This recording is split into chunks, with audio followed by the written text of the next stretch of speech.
आता जो कार्यक्रम होणार आहे या कार्यक्रमाचं महत्त्व काय आहे, काय सांगाल?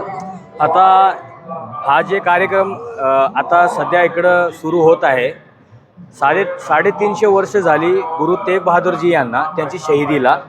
गुरु तेग बहादूरजी यांना तेगचे धणी, तेग म्हणजे सोड, तलवार म्हणतात ज्याला, ते तेगचे धणी होते. तेगचे सगळ्यात मोठे वॉरियर होते, म्हणजे त्यांच्यासारखा तलवार फिरवणारा चालवणारा माणूस कोणीच नव्हता. म्हणून त्यांचं नाव तेग बहादूर असं म्हणजे त्यांना आदर दिलं होतं. त्यांचं अगोदरचं नाव त्यागमल होतं.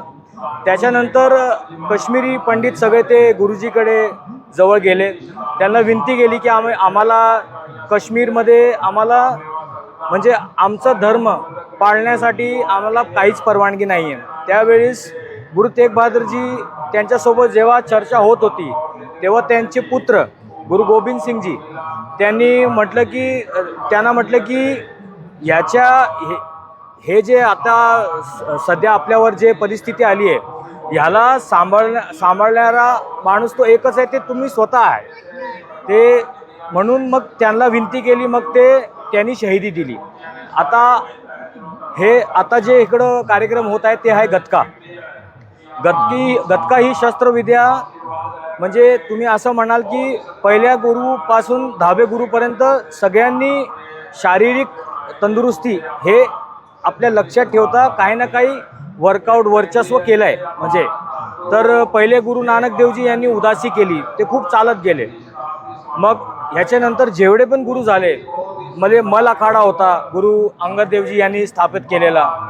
मग हा जो गतका आहे याच्यामध्ये शारीरिक असून मनाची शांती, म्हणजे चित्ताची एकाग्रता, म्हणजे माणूसला सेल्फ कंट्रोल कसं करावं सेल्फ डिफेन्ससाठी. म्हणजे तुमच्याकडे वेपन आहे म्हणून तुम्ही कोणाला पण अटॅक करणार तसं नाही आहे. हा डिफेन्ससाठी आहे, सेल्फ डिफेन्ससाठी आहे. याचा पहिला उपदेश ऑफेन्स नाही, डिफेन्स आहे.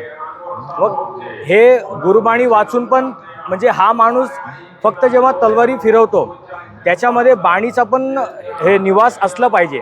कारण जेव्हा बाणी नसेल तो म्हणजे रागात काही पण करू शकतो. बाणी आपल्याला कंट्रोल देते. किती लोकांचा सहभाग असतो याच्यामध्ये? मार्शल आर्टिस्ट म्हणून किती लोक सहभाग घेऊ शकतात? आता इकडं आपल्याकडे जे कॉम्पिटिशन आता होत आहे त्याच्यात म्हणजे सध्या 8 टीम पार्टिसिपेट करत आहेत आणि टोटल तुम्ही म्हटलं तर 100 याच्या अधिक म्हणजे पार्टिसिपेंट्स आहेत आपल्याकडे. 8 टीम आहेत फाईट्स खेळणारी. फाईट्समध्ये आपल्याकडे एक ढाळ असते आणि एक लाठी असती. ते लाठी तुम्हाला समोरच्या माणसाला लावायची आहे, म्हणजे तेव्हा त्याला पॉईंट भेटल. तर ते रूल्स अँड रेग्युलेशन्समध्ये सगळं खेळतो आपण. ओके. चांगला कार्यक्रम आहे आणि अत्यंत म्हणजे शरीराचं निरोगीपण आणि मनाचा सात्विकता जपणारी ही जी परंपरा आहे पंजाब समाज जो जपत आहे तो अत्यंत चांगल्या प्रकारे आपण पुढे नेऊया. आणि हिंदी चादरमध्ये हा उपक्रम आपण राबवत आहात त्याबद्दल खूप खूप तुमचं अभिनंदन. आणि पुढील असे उपक्रम नवीन पिढीपर्यंत नेण्यासाठी तुम्हाला खूप खूप शुभेच्छा. धन्यवाद. तुमचं पण धन्यवाद. खूप खूप धन्यवाद.